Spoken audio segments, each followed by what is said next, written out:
மதிய லஞ்சுக்கு இந்த மாதிரி கசப்பே இல்லாமல் பாவைக்காய் பொரியல் எப்படி செய்கிறதுன்னு பார்க்கலாங்க. வீடியோ முழுவதும் ஸ்கிப் பண்ணாமல் பாருங்கள். வீடியோ உங்களுக்கு பிடிச்சிருந்தா லைக் பண்ணுங்கள், ஷேர் பண்ணுங்கள், கமெண்ட் பண்ணுங்கள். முதல் முறையாக பார்க்க இருந்தால் சப்ஸ்கிரைப் பண்ணி வைங்க. ரொம்ப டேஸ்ட்டாக இருக்கும். இந்த மாதிரி பண்ணிங்கன்னா சூப்பர் டேஸ்ட்டில் பாவைக்காய் பொரியல் எப்படி செய்கிறதுன்னு பார்க்கலாம். கசப்பே இருக்காதுங்க. லாஸ்ட்டில் கொஞ்சோண்டு வெல்லம் ஆட் பண்ணிங்கன்னா போதும். சாப்பிடாத குழந்தைகள், சின்ன குழந்தைகள் கூட சாப்பிடுவாங்க. அந்தளவுக்கு டேஸ்டியாக இருக்கும். ட்ரை பண்ணி பாருங்கள். நீங்களும் வீட்டில் லஞ்சுக்கு சப்பாத்தி கூட வச்சு சாப்பிட்லாங்க. நாங்கள்லாம் சப்பாத்திக்கு வச்சு சாப்பிடுவோம். சூப்பராக இருக்கும் டேஸ்ட்டு. வாங்க எப்படி பண்ணுறதுன்னு பார்க்கலாம். அடுப்பை ஆன் பண்ணிவிட்டு ஒரு கடாய் அடுப்பில் வச்சுக்கோங்க. கடாயில் ஒரு 2 ஸ்பூன் தேங்காய் எண்ணெய் ஆட் பண்ணியிருக்கேன். நல்லெண்ணெய் கூட நீங்கள் ஆட் பண்ணலாம். கோல்டு வின்னர் ஆட் பண்ணலாம். 1/2 ஸ்பூன் கடுகு, 1/2 ஸ்பூன் ஜீரகங்க. அப்புறமா வெங்காயம், ஒரு வெங்காயம் பெரிய வெங்காயமாக போட்டிருக்கேன். கருவேப்பிலை போட்டு கொஞ்சம் ஃப்ரை பண்ணிவிட்டு நம்ம பாவைக்காவை ஆட் பண்ணிடலாம். டயபெட்டிஸ்காரங்கள்லாம் வாரத்தில் 2 நாள் வச்சு சாப்பிடுங்க. சுகரை நல்லா கண்ட்ரோல் பண்ணும்.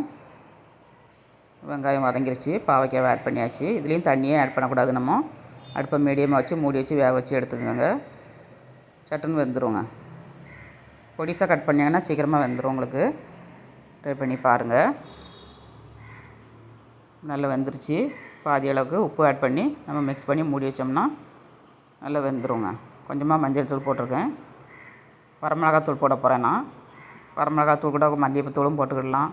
நான் மல்லித்தூள் போடலை. கொஞ்சமாக தேங்காய் துருவல் போட்டிருக்கேன். இந்த முக்கால்வாசி வதங்கினதுக்கப்புறம் வரமிளகாத்தூள் போட்டு நம்ம வதக்கி எடுத்துக்கணுங்க. மசாலாவோட பச்சை வடை பதிலையும் வதக்கிட்டு லாஸ்ட்டில் கொஞ்சமாக தேங்காய் துருவி போட்டு நம்ம கிண்டி இறக்குனோம்னா அவ்வளோ ஒரு ருசியாக இருக்குங்க சாப்பிட்றதுக்கு. ட்ரை பண்ணி பாருங்கள். நல்லா வெந்துருச்சு. தேங்காய் துருவலும் கொஞ்சம் ஆட் பண்ணிவிட்டு இங்கே கட் பண்ணி எடுக்க இருந்தால் மிக்சியில் போட்டு ஒரு அடி அடித்து போடுங்க. நல்லாயிருக்கும். அது கூட மசாலாவோட பச்சை வடை போனோன்னா நம்ம ஒரு பிளேட்டில் சேவ் பண்ணிடலாம். இப்போ நல்லா ரெடி ஆயிடுச்சு.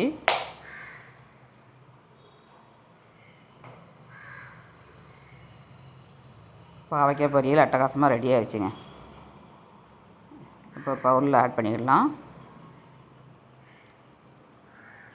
பார்க்கலே அவ்வளோ எம்மியாக இருக்குது பாருங்கள். வெறும் சாதத்தில் போட்டு வரை சாப்பிட்டாலே அவ்வளோ ருசியாக இருக்குங்க. ஸ்டவ்வோடு சமைக்கும்போது அன்போடு சமைங்க. அன்போடு சமைச்சிங்கன்னா சுமாராக இருக்க பாவைக்காய் பொரியல் கூட சூப்பராக இருக்குங்க. கரெக்டு தானே? வீடியோ பிடிச்சிருந்தால் லைக் பண்ணுங்கள். ஃப்ரெண்ட்ஸ் அண்ட் ரிலேட்டிவ்க்கு ஷேர் பண்ணி விடுங்க. மீண்டும் நெக்ஸ்ட் வீட்டில் சந்திப்போம். பாய்.